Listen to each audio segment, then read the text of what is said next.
So Vinayak, welcome to this debriefing session and congratulations on scoring a 730. How does it feel? It feels amazing. Thank you so much, Rajat. Thank you so much. I mean, it has been a long journey. Mhm. It's been a really long journey for it. This is your sixth attempt, and we were talking about this earlier, and you said there was a time a couple of months back when you felt that God is asking you to stop after your fifth attempt, and you still kept on going. I That's actually what. wrote it down when you said God is asking me to stop. That's why I could recall that. And your parents were worried, and then you gave this final True. attempt to improve from that 662 to 730. Q50, probably a best quant score that you've ever gotten, and a Exactly. V38, Exactly. the best verbal score you've ever gotten. So let's kind of get to this journey. You started way back sometime in December of 2018 when you started with those Manhattan books. So let's go through that journey over there from that standpoint. As I mentioned earlier, so I started in 2018 December. I ordered these Manhattan books, Mm, and I had read so much about those books. I thought I start with these books, and they will help me out for sure. mm, So I got those books in I mean late December, and then I started preparing. So I took my own sweet time, and I read each and everything in mm, those books, be it quants, be it verbal. mm. Uh, I had this kind of notion that I'm pretty good at academics, so that will it. I mean, You've studying always for been, not just notion. You have been good at academics.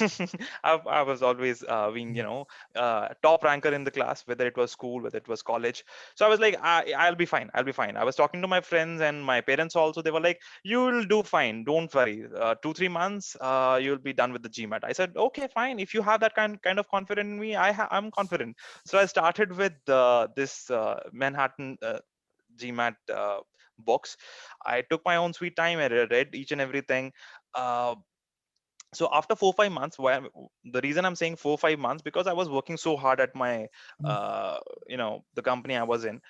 So I used to wake up early in the morning, 7 o'clock. I used to mm, go for workout, and then uh, office used to start, and it used to end till 7-7:30 every day. And I used to get back at home at 8:30. So I mm, used to study from 9:30 to 10:30, or maybe mm, 11:30, and I used to sleep by 12:30, something like that. mm. So I carried this kind of routine for 4-5 months, and after studying each and everything, I thought I'm pretty much prepared for the So the exam. 5 months were pure, more or less just going through content.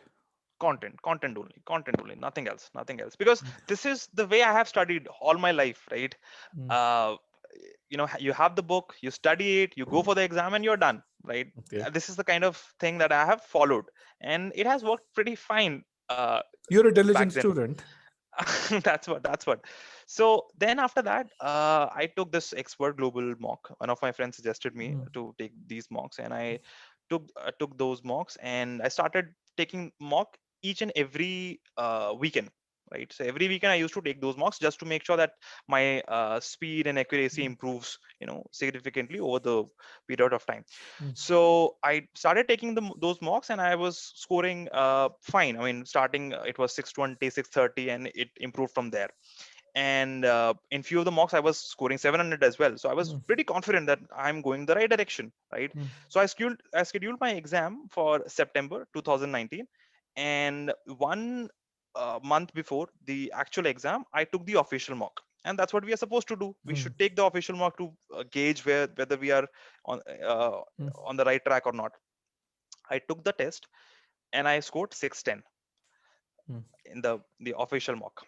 And mm, obviously that was a bummer for me. I said I prepared that much, and why I'm scoring 610? I thought maybe it's just a bad day. Let me take another mock. mm. And you won't believe, I took all six official mocks, And and the average score was 610, 620. I wow.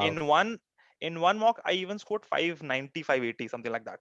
Mm, And at that moment I was like, I don't know what to do.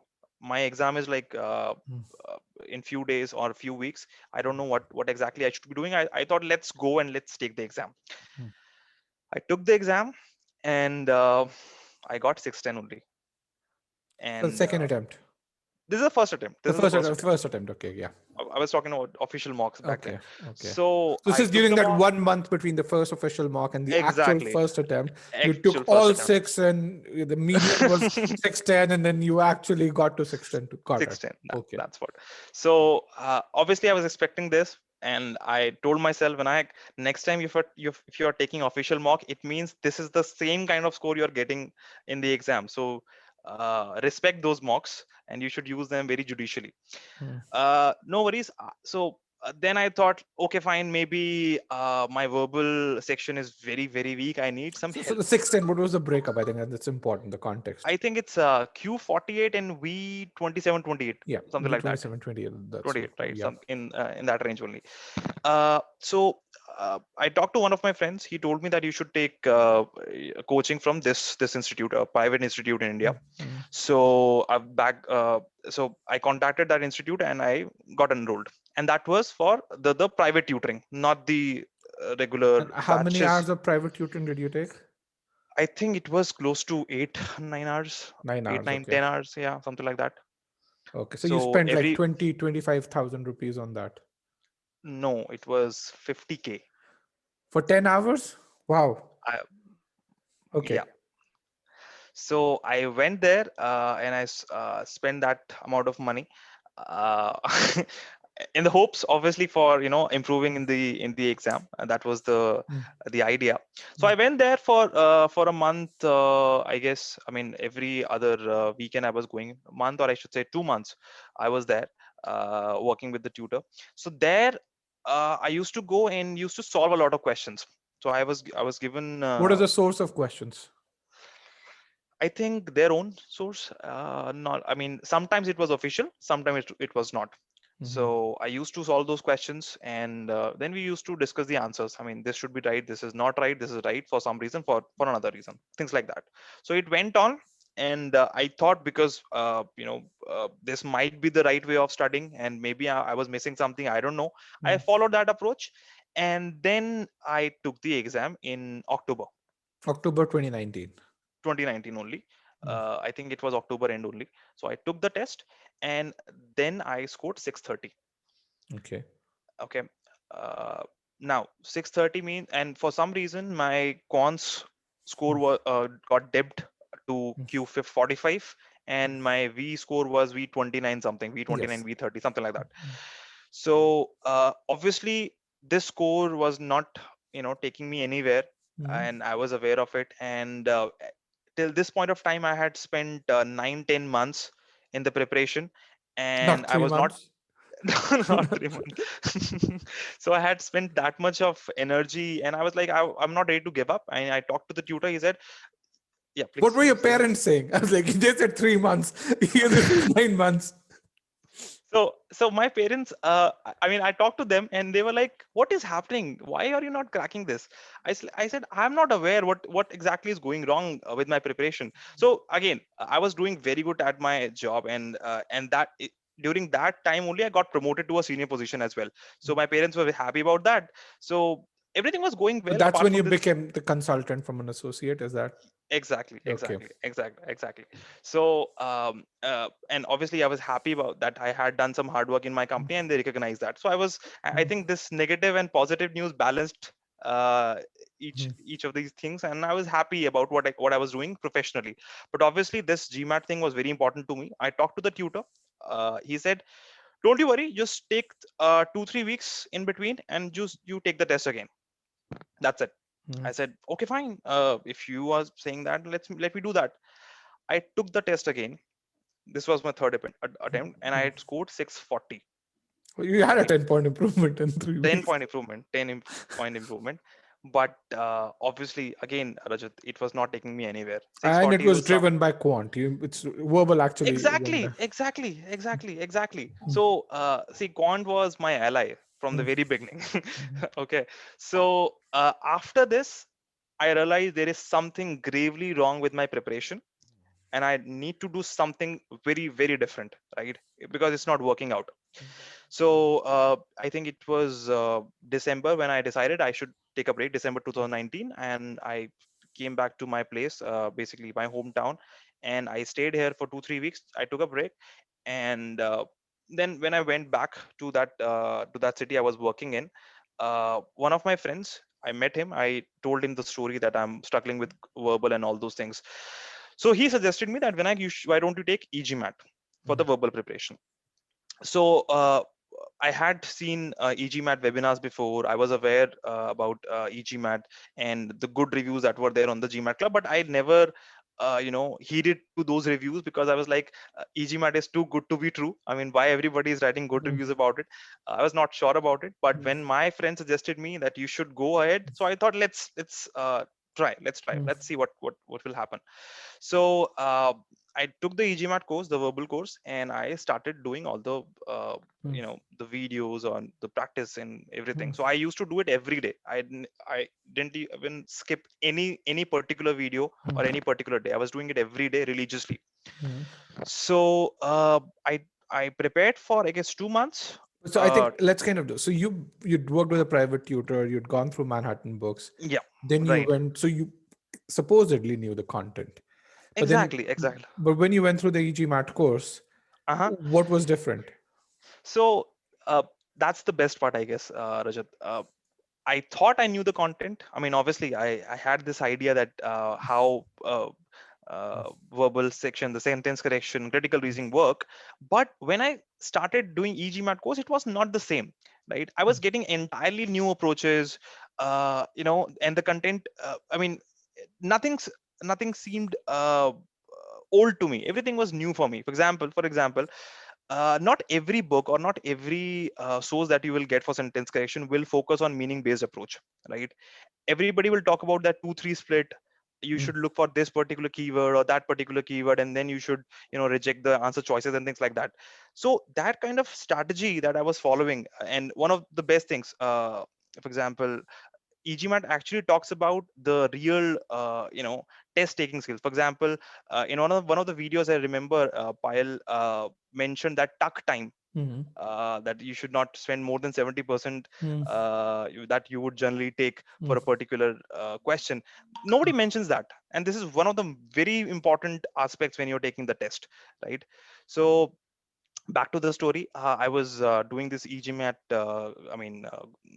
The videos and the quizzes and the questions every day, and my understanding towards these verbal concepts improved, mm, especially in sentence correction and reading comprehension. mhm, And obviously I was taking those cementing quiz, which were there in the Scholaranium, because that helps a lot to mm, yes. apply all the learning that you had just gotten from the course. And after all these questions, quizzes, and the content, Mm, uh, I was ready to take the test.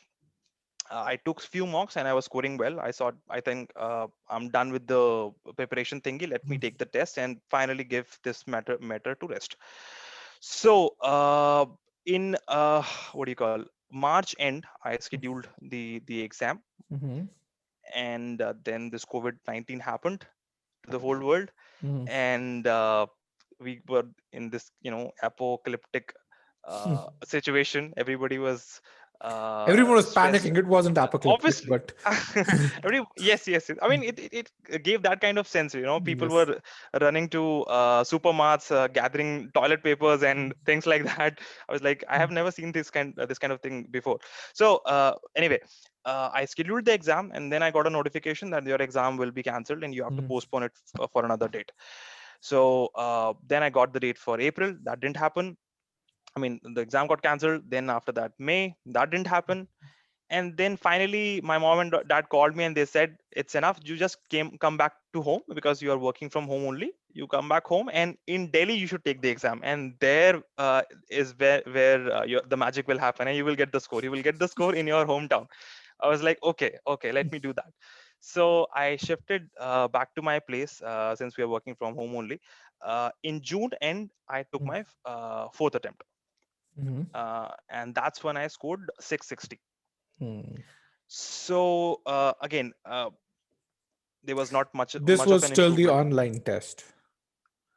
No, I went to the This was the center. centers were already open by then. Okay. Yeah. By then the centers were open, so I mean, we were supposed to wear the mask and take the test, and Oh. obviously, yeah, it's quite exhilarating. I'll tell you. I mean, it's not enjoyable when you are taking the mask, taking the test, you Mm. wearing the mask. But anyways, so I took the test. I scored 660 60. there, Yes. and the breakup was Q49 and V31. Mm-hmm. So again, I felt that I'm back to square one. I have not improved that much. Verbal score was, obviously, it was 31. It was not something which I was hoping for. Quant score obviously had improved. It was previously Q48. It was Mm. Q49. I was happy about it. But the thing was, 660 was not the score I was looking forward to. Mm. I wanted Mm. something more, and I knew I had that potential, but somewhere I was lacking. Mm. So I then wrote to eGMAT, and I think Nawa was the one who Mm. responded to my message, Mm. and she asked me to He. review all. He. Oh, I'm really sorry. I'm Yes. really sorry, Nawa, if you are watching this. Yes. So he responded to this, asking me to review all the quizzes and the Mm. concept files. Mm. So I went to that portal again. I thought you said Nava said RC was an issue. Was Yes.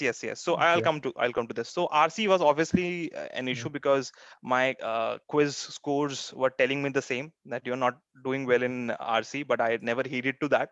Mm. So I went back and I did all the quizzes, and basically the concept, I revised the concept files, and then I did the quizzes as well. And I realized that I'm not doing good at RC, so I need to do something else as well. So for this, Nava also suggested me to read good quality material from the Economist and Mm. other publications. So I started doing that as well. So every day, I scheduled one meeting, a recurring meeting every day at 2 p.m. So I, after lunch, I used to read all those Mm. articles, and that actually helped. And after this, I think in June, uh, Mm. not in June, I took another test, I think in September. Mm. The fifth attempt took in September, and again I scored 660. Mm. Now at this point of time, I was honestly very angry at myself, that what exactly I'm doing with my life. It's my fifth attempt. I scored 660. I don't know what I'm going to do in my life. Mm. And I talked to my parents, my friends, Mm. and they were like, "When I think you should stop this quest and you should do something else, right? Mm. You have the score. Go ahead and apply to the Mm. institutes. You have great academic record. You are Mm. working with a great company. You will be fine. You should believe in yourself." I was like, "No, man, I have spent around 2 years on this particular test. I don't want to, go without winning." So again, I wrote to eGMAT and I told them the story. This is what I'm struggling with. And to this, DJ Dhananjay replied, and he was very kind to, send me a video. In Mm. that video, he had done a proper analysis of the ESR of my fifth attempt, Mm. and he actually told me the real problem. Mm. He told me very clearly, you have the ability, but you don't have, or you don't possess the right test taking skills, because I was spending too much time on the questions I was not Mm. supposed to answer. Because see, you Mm. you you should know that this question is something which I cannot solve. You should not cling on to it. But I was doing so. If there's a tough Mm. question, I was taking my own sweet time. I was not, caring about the timer which was going on, and that was something which was causing this problem. And obviously second, and this is something which I knew, not Dhananjay, that I was taking too much stress about Mm. this test, right? When I used to, solve any particular question, I used to think about, okay, when I do well on this question, because your life depends upon it. I mean, That's we always worry about the battles rather than the war. So. exactly, Mm. exactly. So I realized that Dhananjay was right, and nobody told me this before, So that let me actually tell you why Dhananjay said that. I'm looking at your stats over here, okay. and and one of the things which is you can really see this. So this is all attempts data and Scholaranium. So for us, when we Mm-hmm. look at this, so you've not taken Sigma X marks. Had you taken Sigma X marks, you would have detected the timing issue right away. So Sigma Okay. X mark Okay. allow you to detect timing issue Okay. right away Okay. without the ESR. But then the other thing that we do is we for us the ability. So when we look at test taking skills, Ability Mm-hmm. quizzes and Sigma X mock, they tell you about test taking skills. Text taking skills. Right. Okay. Right. Right. And in Sigma X mocks have their own question bank. So you wouldn't have exhausted your Scholaranium question bank. Okay. In Okay. fact, Okay. as you take a Sigma X mock, you get more questions than Scholaranium because each Oh. mock has 120 verbal questions reserved for it, but you only consume 36. So the other ones, Mm. those that you don't consume, come back to Oh. Scholaranium. Oh, nice. So essentially, he looked at this, and you can really see overall when I look at all attempts, and I look at this hard number over here, your Uh-huh. Uh-huh. accuracies are 67%, 63%, and 49%. For Right. us, the threshold for a V37 score is 55% accuracy in hard. If you have Oh, okay. 55% accuracy in hard, you're Mm-hmm. V37 or above. Okay. When we look at your last 30 attempts, Mm-hmm. see what happens. Those accuracy numbers, this you see that improvement in CR, SC tremendous improvement, RC a slight decline Right. over all attempts, but again it's Right. still above that threshold, and we've True seen that. that upwards of 1,000 times. I mean, we don't trust any mock test other than ours. Official tests we don't trust because people see those questions on GMAT Club. It's not that the Ah, test is bad; it's just people see those questions. But when we exactly. see this Exactly. stat with Mm-hmm. someone who's attempted 500 questions over here, it means the Mm. ability is there. Abilities, yeah. Right. Okay, and had you True that. taken a verbal ability quiz over here, we would have been able to diagnose the test taking skills also. So I had exhausted all the questions, so Yeah. ability was not there. So yeah, so this is something without the ESR we could have diagnosed Yeah. had we if we had those entities. uh, Makes sense. Makes sense. But honestly, that thing changed everything. That suggestion that he had given. Mm, I told myself this time, the sixth attempt that you are going to take, mm. you are not going to stress about it. You just take a deep breath and just treat it as if, So yeah, how was this suggestion different from, so you went to that private tutor in your second and third attempt? You yeah, probably told him the story. I don't know if you showed him or her this yes, yes. ESR. I had shown, So but I never got to know this kind of insight, to be mm, very honest. mm, And I think when you look at any student's performance, uh, in GMAT specifically, it's again, as I said, mm, it's not about the knowledge. Obviously, you have to have the knowledge and mm, the content, all those things, but how you manage the test, it's very, very important. mm, If you're not managing the test properly, if you're not managing your anxiety or the mental mm, stress, then you are going to falter on this test, no doubt. So you have to have that calmness, you have to have that the courage mm, to leave a question if you're not able to mm, solve it. GMAT, they themselves tell you that mm. I guess four to five questions are experimental only, right? Experimental, Not yes. About five experimental questions. only.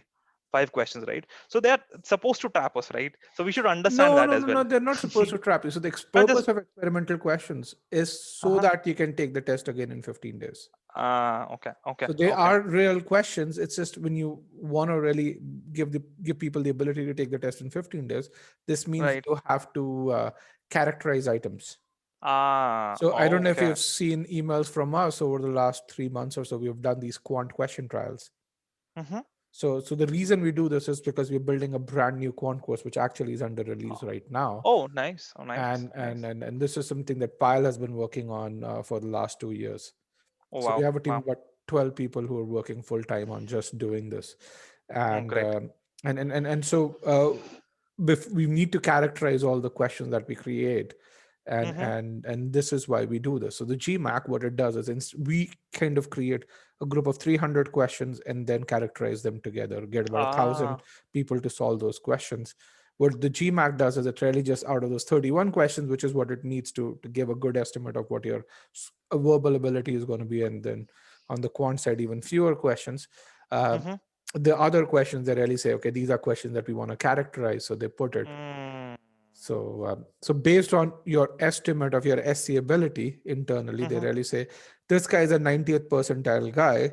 A 90th Mm-hmm. percentile guy should have a 60% probability of getting this correct. Oh. And so because they have a reliable estimate of your ability, they can Mm. really contextualize your response. Oh, that makes sense. That makes sense. That makes So sense. which is where when people really say that the GMAC spends $1,000 per question. They really don't spend $1,000 per question. They kind of factor some of that money into how those test taking skills uh, in these attempts over here. Right. Or even one more thing, Rajat, I have seen. For example, let's suppose you're taking the test. You are on the 16th or 17th question Mm, in quants, let's suppose, mm, and you get a very, very easy question. It is something as simple as that, you know, you have to just reverse the mm, fraction and things like that. So people tend to, and even me mm, sometimes, I mean, back in those 5 attempts, I mm. used to, Worry about. panic. Yeah, panic. You know, what's happening? Why in the middle of test I'm getting this easy question? Mm. Am I doing something wrong? So I think that kind of thing we need to ignore that, Hey, you know, you've it's got to ignore because you'll have those experimental questions. exactly. So the thing, the other thing I want to say is now when you look at this, you probably can really see why is it that we have such high success Hmm. rate, because we have these people who are specialists for everything. So, for example, Nava and DJ, they are not subject matter experts, but Hmm. they are experts on GMAT strategy. They Right. Yeah, that's understand very student important. psychology. They understand how they can. They are experts. They kind of can build study plans better than I can, because they've done way more than I did, and I've done. Right, And right. so these guys come in, and DJ was hired sometime in February of this year. Oh, uh, thank God. yeah, so we were very lucky to, I mean, even Nava, so all of these guys were hired in, yeah, I think Uh-huh. DJ joined sometime in Right. March, April of this year, and they go through about a month long training where they Hmm. they all they do is do case studies. Oh, that's cool. So they That's don't really deal cool. with any real student. So for example, your case Hmm. would add to the list of case studies which future trainees will go through. Right. It will really help. It will really help for Yeah. sure. For sure. And which is how they can really say, okay, I can correlate this with something like this that happened. The guy had Hmm. ability, didn't have test taking skills, Right. and I should ask for the ESR and look for it. So your ESR would really show that you Hmm. were stuck on questions. Probably, I've not seen your ESR, but most likely Hmm. in a certain block, you would have taken an inordinate amount of time, which is how True DJ that. would have deduced that your test taking skills are lacking. That's what. So when you do that, that's where you figure out those things. Now I was able to figure out you lacked an RC because he was able to Mm. look at that data that existed in the platform. Right, So, right, right. so it's just not just the methodologies that you see, the approach in SC or the pre-thinking approach in CR. It's also Hmm. that personalized feedback, which is data driven. Why? Because we collect this data. True that. True that. True that. So, True that. so that's what leads to those reviews over there. So coming back to next steps. So you want to go into consulting. That's what. By the way, That's what what. did your parents say? We should really Oh my close the God. floor. So, so there's one interesting thing I didn't tell you earlier, Rajat. Mhm. This time, nobody New. on earth, yeah, that I was going to take the test on that particular day, Okay. and that actually helped. Whenever you tell everybody, you know, every friend of yours, and that I'm going to test, you know, take the test today or tomorrow, you have that kind of anxiety in your head that, you know, the moment I will come after the test at home, people going to call me and ask me what's going on, when I how was the test and things like that. This time my father suggested me this thing. He told me that you should not tell anybody that you are going to take the test, and then you will see the result. I was like, okay, fine. So I took the test, and when I came out of this test center, I called my dad. I told him, I said 7:30. He So said, he knew. He knew. no, he didn't know. He You didn't didn't know. even tell him. He Okay. told- Okay. so I called him. I said 7:30. He said, no, I'll be back till 9, Hmm. 9 or maybe 8:30. I said, Hmm. no, this is my score, 7:30, my latest score. He said 7:30. I said yes. So he was very happy, and he told me that I told you should not tell anybody. See what happened today. So yes, so my parents were obviously elated. They're very happy with the score, and that's what. And they told me very specifically, now your scores are aligning with your academics. I mean, your earlier scores. So they were very happy about it, and they said, we knew already that you will crack it someday. So that's what. I think it's just also a test of character in terms of, That's true. uh, That's true. frankly, I remember, I don't know if you've heard me say this on my interviews, but um, my story is very similar to yours. For GMAT was not that difficult for me, but getting my first internship was very difficult. And when I came to the US, Hmm. okay, and so I had to write about 98, 99 cover letters before I got my first internship. and and and My and God. and it was like it's very interesting because the first company that came on campus, I was able to get to almost the last round. So that was October of the prior year or September of God. prior year. Mm-hmm. Actually October, because September is when our session used to start at that time. So and then it was almost till end of April of the following year and still didn't have an internship. And then this the internship period was going to start in about 2 weeks, which is when I got my first internship. But that refinement of really applying and getting there was so good that post that I have not applied to a job and have not gotten in. I had actually 6 internships in my second year. Oh my God. And so I actually So, made decent amount of money during so, that time. so as people say sometimes, right, that sometimes it's not the test of knowledge, Mm. skills, talent. It's the test of resilience, right? Yes. Whether we have that courage to go on that journey for that long. So, Mhm. And this is actually the biggest thing that it puts in you, that the it's not the score. I mean, the score is one thing, but the character building aspect that this does, the fact that you know that okay, sometimes things work for others, they might not work for you, but they will eventually. Yes, eventually, as long as you keep at it, as long as you keep things simple. So true that, Raj, true that. so now B schools, you want to go in technology consulting. Right. And we were talking about, let me just look at our list. You had Darden, Cornell, UCLA, talked about Keenan Flagler, and Exactly. and then Kellogg and Tuck. So uh, what question, we talked about the schools already. These are Hmm. good schools for you given your score, given your background. Right. What other question can I answer about these schools?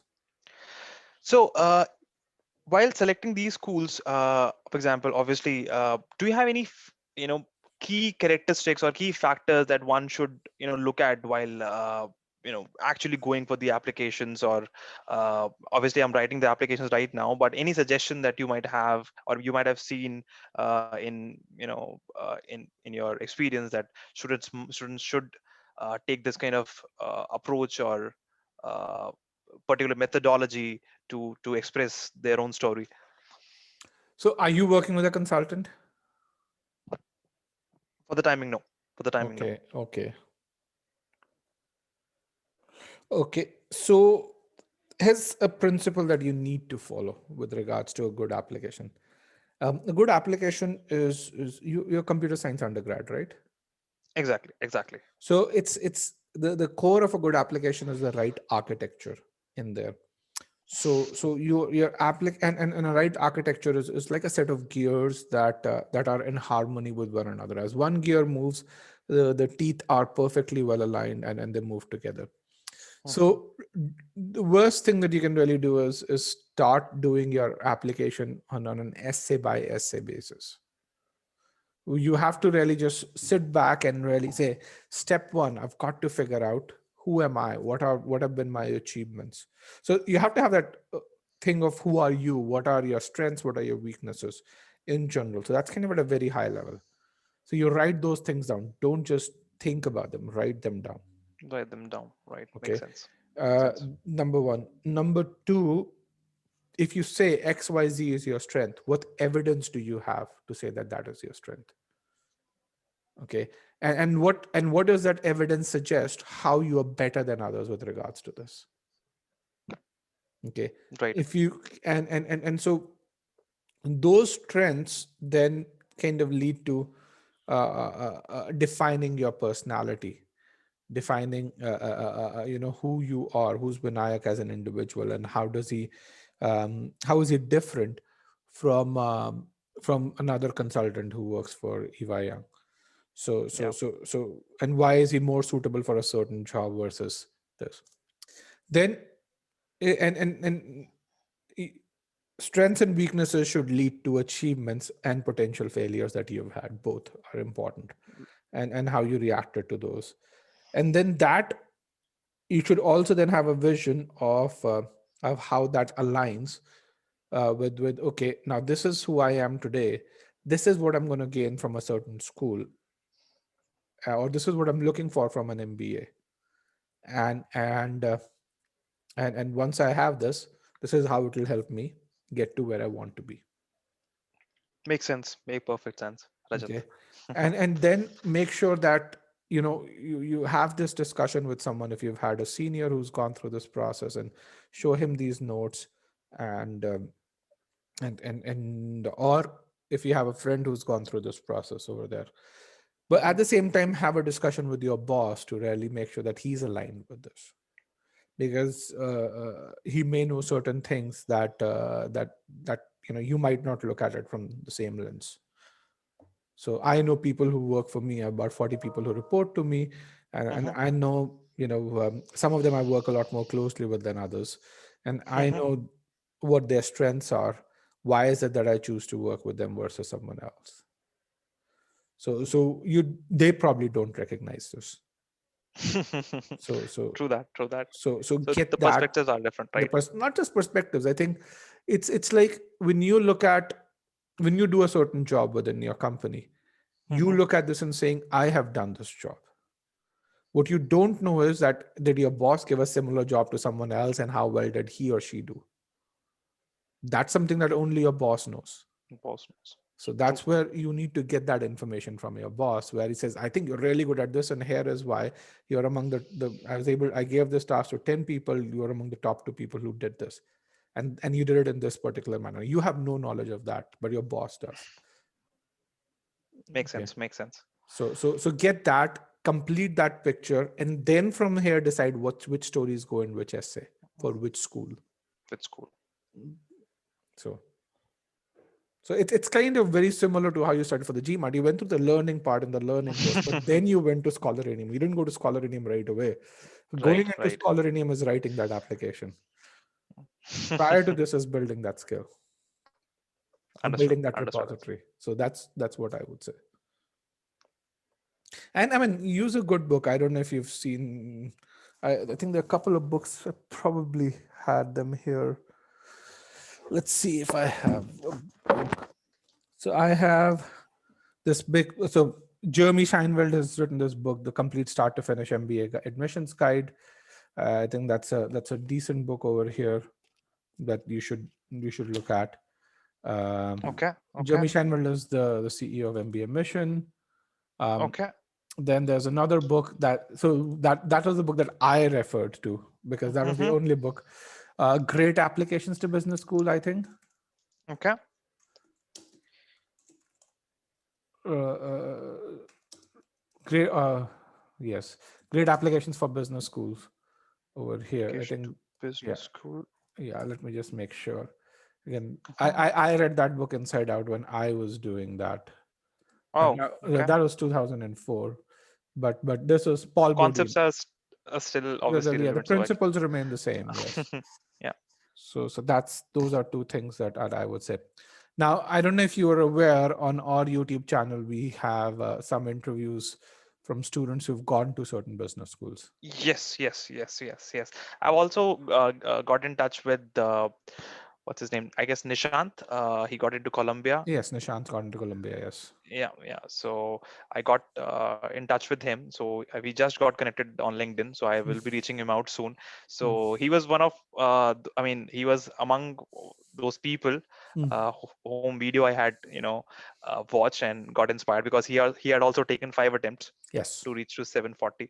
So Yes. I mean, I think that kind of feeling that you get while watching these videos, that yes, if this person can do it, why don't I try? So Yeah. For uh, him, it was a huge thing. I mean, 680, and he actually dropped a year because of that.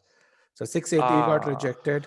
He got a 740, and then he is getting a full ride from a school, which he in round three with the 740. or And he said, no, I'm round not. three. I mean, Yes, yeah, in round three got a full ride. And he said, I'm not gonna Ohio Fisher gave him a full ride in round three, and he said, I'm not uh, gonna do that. And so then he waited for round one the following year, mhm. and then he got into Columbia amongst other Oh, schools. wow, wow, wow. And so yeah, that's when he wrote back to say, Rajat, finally got into Columbia, and this is what I'm taking. So he and I had a discussion, like, why not Ohio if you're getting a full ride? Like, no, I want to go into Columbia.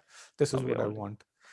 So So yeah, it's very interesting. So we had another student. I don't know if you've seen Jim's story.